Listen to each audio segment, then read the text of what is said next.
दोस्तों आदाब सलाम नमस्कार। आज के एपिसोड में हम बात करेंगे बिहार के एक और high profile Lok Sabha seat Karakat के बारे में। दोस्तों आखिरी चरण में 1 जून को यहाँ चुनाव होना है। चुनाव का समय जैसे जैसे करीब हो रहा है ठीक उसी तरह से यहाँ का माहौल रोचक बनता जा रहा है। दोस्तों इस सीट पर पूरे देश की निगाहें टिकी हुई है। प्रधानमंत्री नरेंद्र मोदी, गृह मंत्री अमित शाह सहित कई बड़े बड़े नेता अपनी सभा यहाँ कर चुके हैं। अपने एनडीए प्रत्याशी के पक्ष में वोट मांग चुके हैं और लगातार मांग रहे हैं, अपील कर रहे हैं एनडीए प्रत्याशी को जिताने के लिए।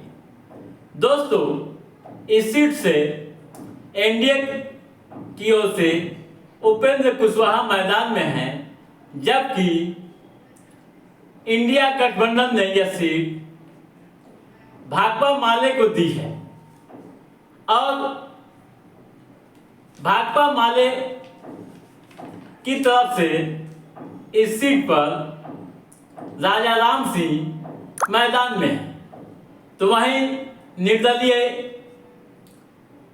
पवन सिंह ताल ठोक रहे हैं और माहौल को दिलचस्प बनाए हुए हैं। यूं कहें कि माहौल त्रिकोणीय होता दिख रहा है। दोस्तों पवन सिंह भोजपुरी के सुपरस्टार हैं और उनकी जादू चलती है। युवा उनके साथ दिखते हैं।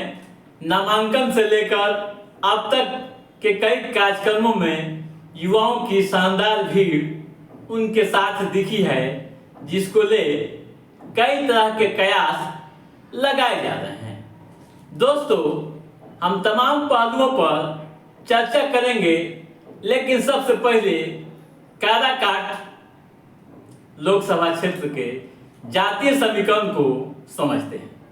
दोस्तों जैसा कि आप जानते हैं कि बिहार के चुनाव में अगर जाति की बात नहीं हो, जातीय समीकरण को न देखा जाए तो फिर चुनाव पूरा नहीं हो पाता है। दोस्तों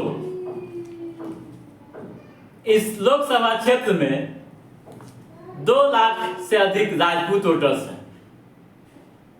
वहीं कुर्मी व कोयरी मतदाताओं की बात करें तो उनकी भी संख्या 2 लाख है।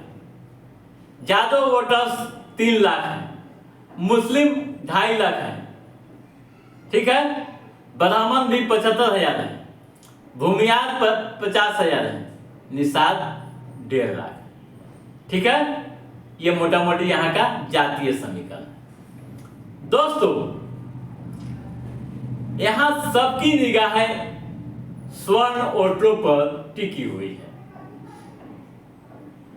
यानी पवन सिंह स्वर्ण वोटर्स में आते हैं, राजपूत हैं, और राजपूत वोटर्स यहाँ करीब 2.5 लाख के करीब, ठीक है। उसी तरह भूमियार 50,000 है, निषाद ब्राह्मण भी यहाँ ठीक ठाक मतदाता है, ठीक है। यह स्वर्ण समाज किधर जाएगा इसको लेकर कई तरह के कयास लगाए जा रहे हैं। अगर यह स्वर्ण वोटर जो बीजेपी के मूल वोटर्स होते हैं, परंपरागत मतदाता होते हैं, अगर पवन सिंह की तरफ गए तो क्या हो सकता है यहाँ की सियासत में आप बखूबी समझ सकते हैं।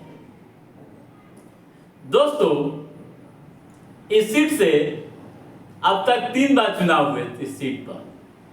2008 के परिसीमन के बाद यह सीट अस्तित्व में आई और काराकाट लोकसभा क्षेत्र का गठन हुआ।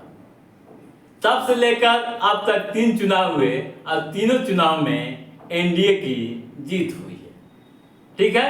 लेकिन इस बार क्या होगा? यहाँ प्रधानमंत्री मोदी की मैजिक चलेगी या फिर भोजपुरी स्टार पवन कुमार की जादू, या फिर इंडिया गठबंधन के मुद्दे। राजा राम सिंह इंडिया गठबंधन की तरफ से मैदान में क्या होगा। दोस्तों एक और बात मैं यहां बता दूं, इस लोकसभा क्षेत्र में मुस्लिम वोटर्स काफी निर्णायक होते हैं।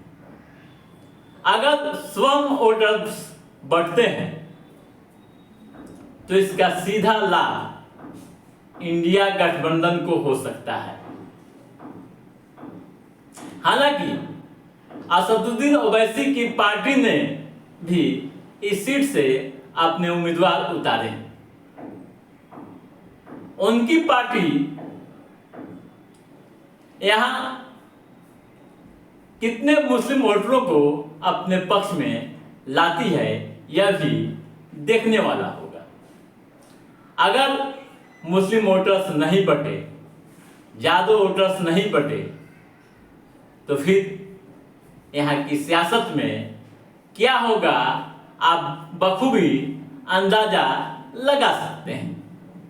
दोस्तों आपको बता दूं कि इस सीट से सबसे पहले महाबली सिंह जीते थे जेडीयू की तरफ से, यानी वर्ष 2009 के चुनाव में। ठीक है,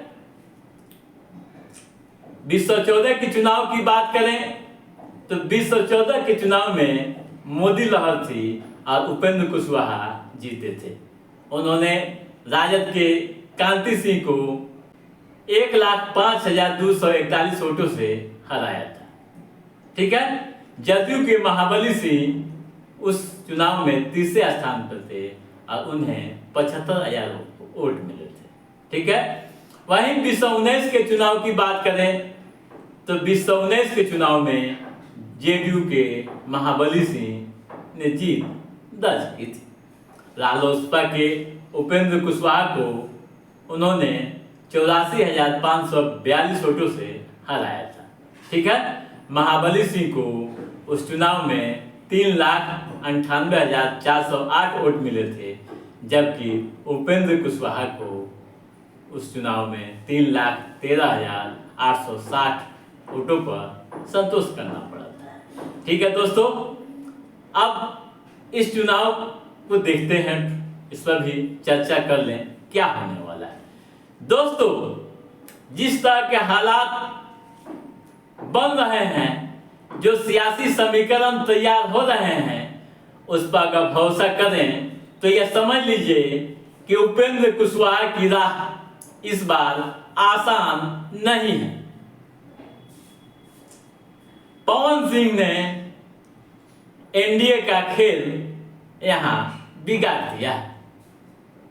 कौन जीतेगा और कौन हारेगा यह तो वक्त तय करेगा, लेकिन दोस्तों इतना समझ लीजिए कि इस बार का माहौल यहाँ काफी रोचक हो गया है और जो भी परिणाम आएगा चौंकाने वाला आएगा।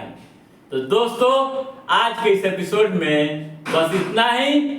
हमारा ये एपिसोड कैसा लगा आप लाइक और कमेंट करके हमें जरूर बताइएगा।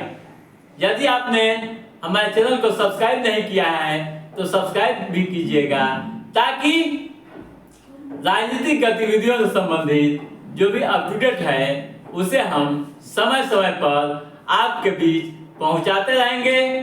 तब तक आप अपने दोस्त को दीजिए इजाजत।